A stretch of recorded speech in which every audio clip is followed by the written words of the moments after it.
Hello there. I'm going to show you how to draw a face with some basic rules of proportion that you might want to follow, and also to show you how you could add words instead of lines to the outlines of your face to create this kind of effect. This is one that I've copied from the activity book on page 3 on this download of Malala Yousafzai's face, and I've copied the illustrator's drawing here, but instead I've used words.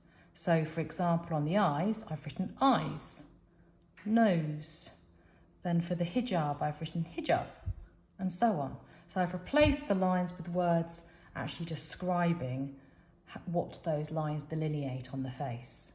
You don't have to copy Malala, you could do your own drawing. So you could make up a face, you could copy a face in a photo in front of you, you could do your own face in the mirror, you could draw somebody nearby.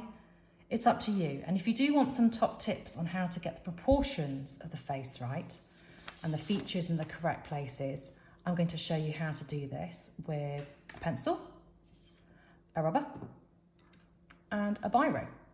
So I'm going to start off with a pencil. I'm going to make some light marks on my page to create the head shape. Now the human head is roughly like an upside down egg, with the pointy part facing downwards to create the chin.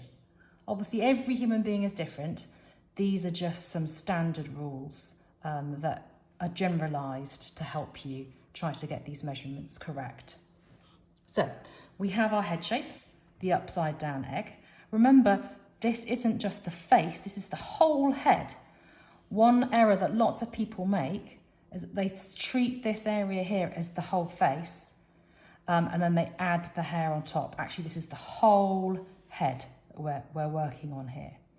So what we can do now is we can roughly divide that head into quarters, putting a line down the middle as I've done, and a line across. And this will help you space out your features. The eyes, surprisingly, go halfway down the head. A lot of people tend to draw them higher up, but they go halfway down the head, like so. And you should be able to fit, roughly, another eye in the middle there, an eye there, and an eye there. Actually, I've drawn one eye too far to the left there. I'm just going to correct that. So, if I wanted to be really accurate, I would bring that eye in a little bit. So we've got the two eyes with a gap here, and a gap here. Okay, another line we can make is halfway between the chin and this eye line here. This is the eye line. And I'm going to draw a line halfway between the chin and the eye line. That's going to show me where the bottom of the nose goes.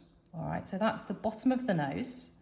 And to help me show where the nostrils will go, I can draw lines from the inside of my eye to create the edge of the nostrils, like so. The mouth is going to go halfway between the nose and the chin here. So you can draw another line there, and that's going to help me work out where the mouth is going to sit. So that's where the bottom lip's going to sit. And again, the eyes can help us to position this. If I find the center of each eye, and I bring the line down, that's going to show me where the edge of the mouth is. Again, it's surprisingly wide. A lot of people might draw the mouth narrower than that. As I said, this is a generalisation. Not everybody's faces look the same, but this might help you to get some proportions correct. So there we have our rough face shape there. Now, we're missing some eyebrows, which obviously frame the eye. They go above the eye, roughly there. And the eyebrows will help us mark out where the ears go. The ears, if you feel the top of your ears now and run your hand onto your face, you should hit your eyebrows. So the top of your ears should match your eyebrow there. And the ear tends to come all the way down to the nose. So we can sandwich that ear there, roughly between the nose and the eyebrows. If we want to give our person hair, remember this is the whole head. So actually the hairline's going to come down roughly about here, about halfway down again between the eyebrows and the top of the head. So we can create a hairline there, and if we wanted to add some hair to this person, like so, with some lines.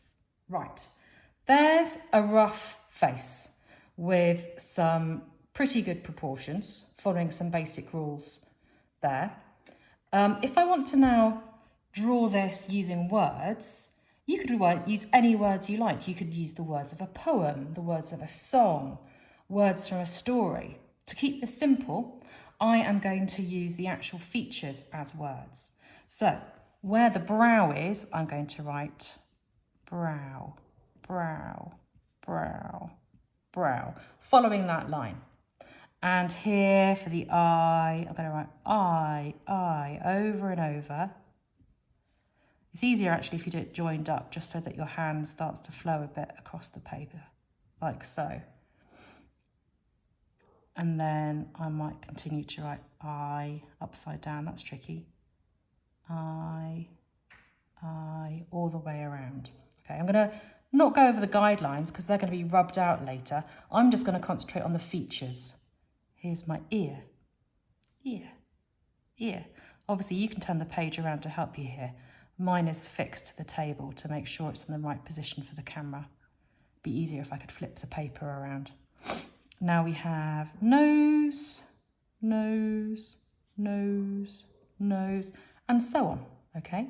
I'm going to continue this drawing now on time lapse so that you can see how I've done. And at the end, once all the biro has been added, and I've let the biro dry for a while so that it doesn't smudge, I'm going to rub out the guidelines and the pencil lines with a rubber, which should reveal a picture of a face, that is a portrait, drawn simply with words. Have a go yourself.